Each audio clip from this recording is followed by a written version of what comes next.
Hi guys, welcome back to INFJ. Today we are talking about the INFJ ENTJ relationship and then just more on the ENTJs. And so I will admit I do need to take in more content about ENTJs. But we're gonna make this video today and we're gonna talk about it. So INFJs and ENTJs are both NJ types. We have some similarities and some differences. The first, the interacting with the outside world, I guess, is going to be what we go into first. So INFJs come across as misunderstood. And I kind of link this to us packaging our universal truths with emotions that can often defy or disregard structures. So if someone has a rule like we can't talk about how we feel, the INFJs can talk about NI and talk about how they feel, right? So it's like disregarding things. It's not outright rude to talk about how something makes you feel, but it's like we weren't thinking about if it was okay or not, which can rub people the wrong way. ENTJs are able to boil down universal truths into common sense mantras, which are typically more digestible for the masses. ENTJs and ENFJs are known for creating group mass civilization revolutions, and then they talk about INTJs and INFJs creating internal revolutions. So yes, emotional atmosphere. ENTJs create, so even though they're a thinking type, how I would thinking does not mean void of emotions. It's a cognitive function. So emotions are still there. It's just filtered through a different cognitive process. Anyway, ENTJs create an atmosphere of introverted intuition. They want people to share NI truths and thus are more open to the INFJ's universal truths than, say, the average person. What is the average person? I don't know. But ENTJs also understand the extroverted thinking, politeness, and appropriateness, and are better able to comprehend when an INFJ's message is not welcome, but can also reinforce an INFJ's message by qualifying it as relevant to the success of the group. So yes, the ENTJ is a lot more palatable and also a lot more forward than the INFJ, which is weird. It's like, as the INFJ, I'm like, okay, this ENTJ is being more forward and more outspoken about introverted intuition than I am, but everyone's likes it more than mine, which is cool to think about. ENTJs encourage self-promotion with that dominant extroverted thinking. This is an important skill for INFJs to learn because we don't really do this. We don't come on, I don't come on my videos naturally and say I'm I have these skills, right? But ENTJs are all about that, which is cool. ENTJs encourage manifestation, and so this is cool, something to be cognizant with ENTJs. They, extroverted thinking, TJ types, want to build a life with you or build a friendship with you. They bring that phrase, when the vacation makes it out of the group chat. I always envision a TJ bringing the vacation out of the group chat. So in the MBTI community, even prior to having a YouTube channel, being in the chat rooms, what do? You make online friends, long distance. They live in other countries, other continents, right? Different time zones. And most of those friendships stay online. With ENTJs, who I've made online friends with, they actually want to traverse distances to meet me, or they seem like they would do this to meet someone else. They put out that dominant extroverted thinking of manifestation, not to mention ENTJs have tertiary extroverted sensing. So with ENTJs, it's you have to be nice and sweet to them because they are going to manifest. Whenever an ENTJ has actually done this, I'm like, oh my god, this person is very sweet, wanting to put in all this effort, right? ENTJs to me seem overtly empathetic, which we don't often tie empathy to thinking functions and TJ types. Oh, the J is judging. Who would have thought empathy? But yes, the ENTJs to me come across as very empathetic. That dominant extroverted thinking, they put in so much effort. ESTJs also Dating or being friends with an ESTJ or ENTJ, they treat you like you are their person. That phrase, like, oh, I'm their person, this is my person, like all of that stuff. ENTJs, ESTJs are like all about that. Yes, quality time, effort. It's a lot to take in from an ENTJ. It's good. It's just like people shouldn't take advantage of that, you know? Okay. Now, like, the rest of the video is going to be more on the ENTJs. So I was writing this video and I like got so caught up in ambiversion and the ambiversion of the ENTJ. So that's going to be like the remainder of the video. There are a lot more facets to ENTJs than ambiversion. But like ENTJs can benefit from understanding that they are ambiverted. So like, okay, in our society, it is so, in every society, it is so like awesome to be an extrovert, connecting to more people, reaching more people, being marketable, having a flexible personality, a personality being likable, all that stuff is what is awesome. So what happens though is extroverts are not able to like do all of those extroverted things. It's kind of hard to explain. So like introverted stereotypes. Introverts could be stereotyped to be like nerdy. I know like growing up in school, like I'm at like early middle school, elementary school for myself. I remember thinking, I'm an introvert, I should be smart. I should be smarter. I should be faster. Why am I not as smart as I feel like I should be since my identity is an introvert? See how that plays with us, you know? When really, now we're going to get really generalized here, but like really the types that that are able to do that nerdy stereotype thing would be like the INTPs, the ISTPs. They certainly are not all this way, but I'm making a point, right? So there are certain stereotypes that pressure certain personality traits to produce certain results. So the pressure that extroverts experience uniquely manifests in like the ambiverted MBTI types like ENTJs. So why is ENTJ ambiverted? Compared to introverted sensing, introverted intuition I would venture to say, introverted intuition is a much more draining introverted function.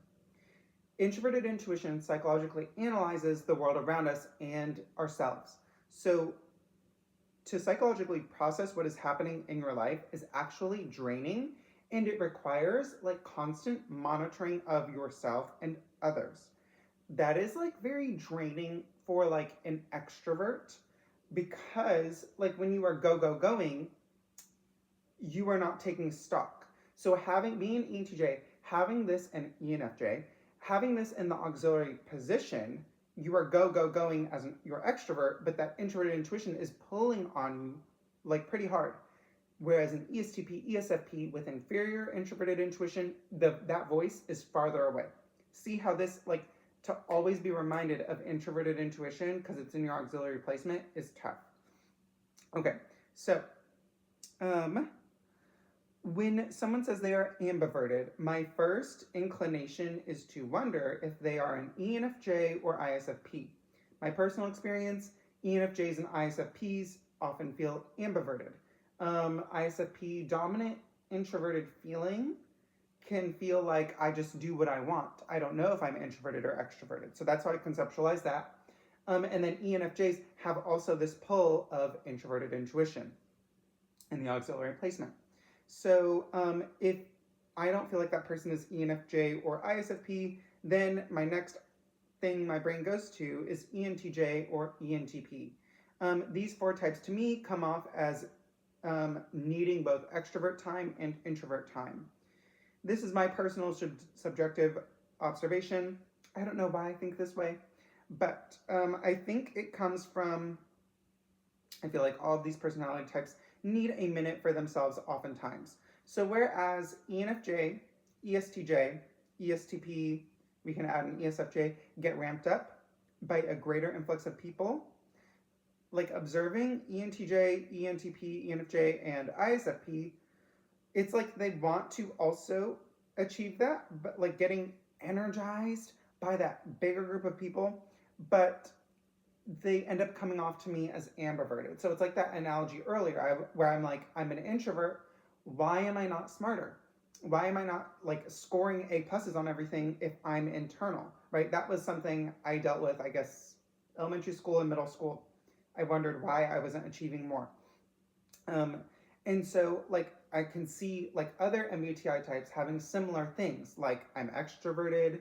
I know I want to reach 1,000,000 people, but why is it not clicking, right? And so yes, it can help. So having introverted, so the ENTJ's cognitive stack is dominant extroverted thinking, auxiliary introverted intuition, tertiary extroverted sensing, and inferior introverted feeling. So the introverted loop in ENTJs is auxiliary introverted intuition tied to inferior introverted feeling. Having NI and FI looped together, so having introverted intuition and introverted feeling in the cognitive function stack with introverted intuition first is not an easy cognitive function to loop. So if you compare ENTJ to ESFP, ESFP has FI auxiliary, introverted intuition, inferior.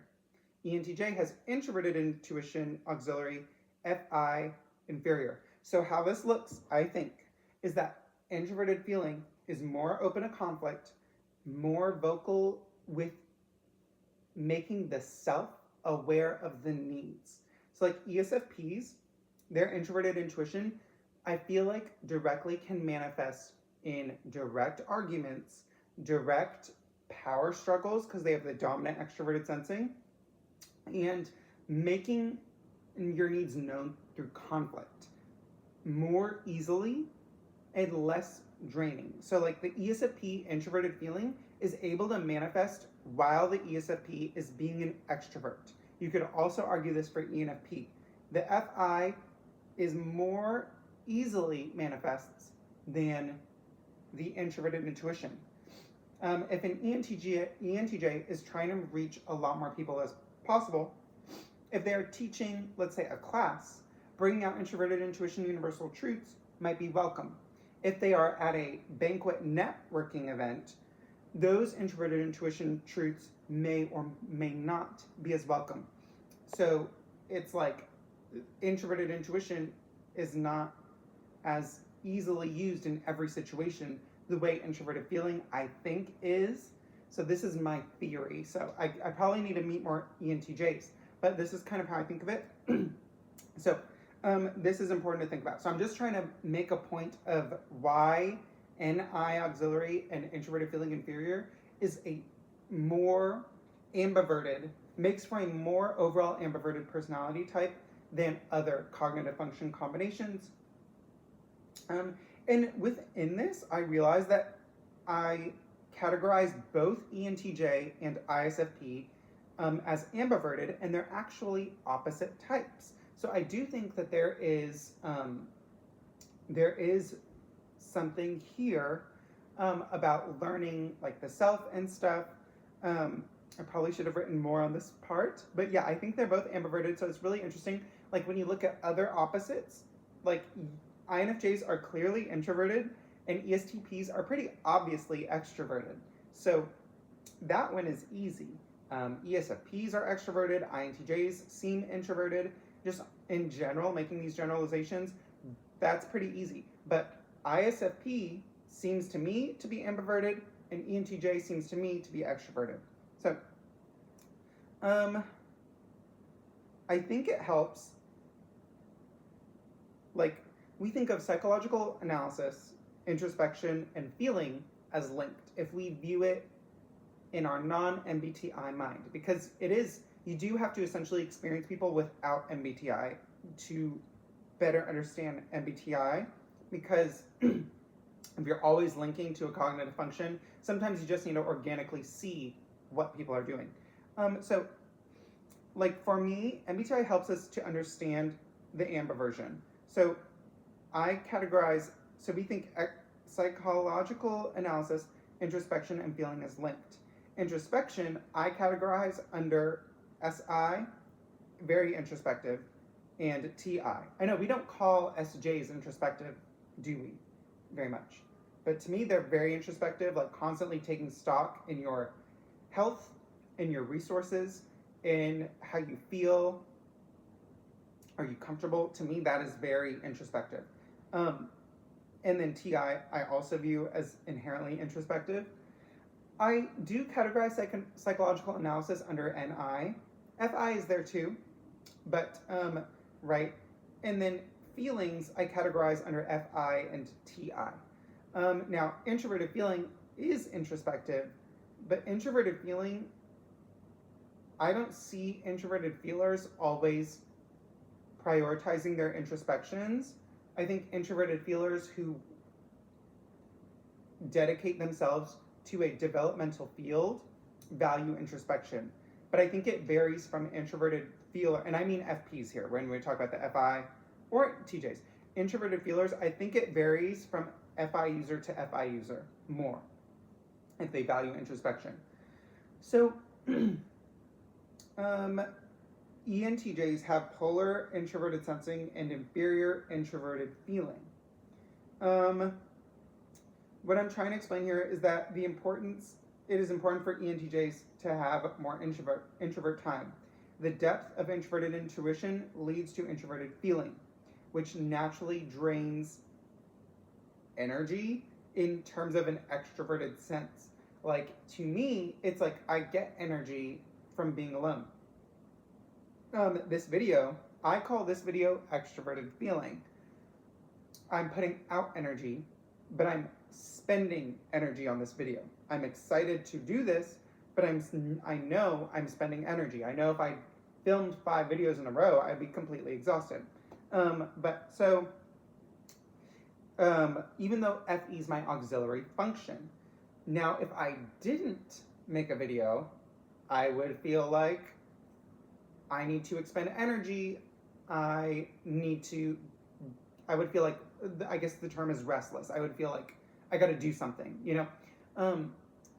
And so for the INTJ or the ENTJ, out extroverting, it's that same feeling like, oh, I got to do something. I got to use this introverted intuition. How do I use this, right? This is how I view ENTJs. So now we get into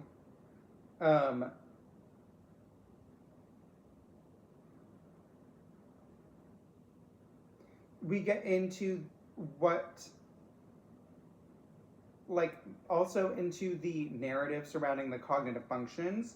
And so the extroverted thinking in the ENTJ may feel like I need to produce, I need to organize, I need to lead, and by organize, I often mean organizing people. ENTJs are very good at telling people what to do. It's what they naturally do. I have auxiliary extroverted feeling. I'm on here sharing what I think of as advice. Does this mean everyone has to follow my advice? No, like, we all have free will. But like, if I had dominant extroverted feeling, that pull would be more. So dominant extroverted thinking is a pull to do more.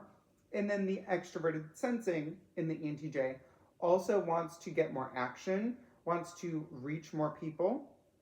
So this creates like the ENTJ feeling pulled to, while they also feel the pull from introverted intuition in the auxiliary, they're also pulled more out into the world for their extroverted sensing. So it is just so important for the ENTJ to take stock of this. The opposite of ENTJ, the ISFP, has auxiliary extroverted sensing, which naturally leads to extroverted thinking. So extroverted sensing likes to be the strongest, the best, the most powerful.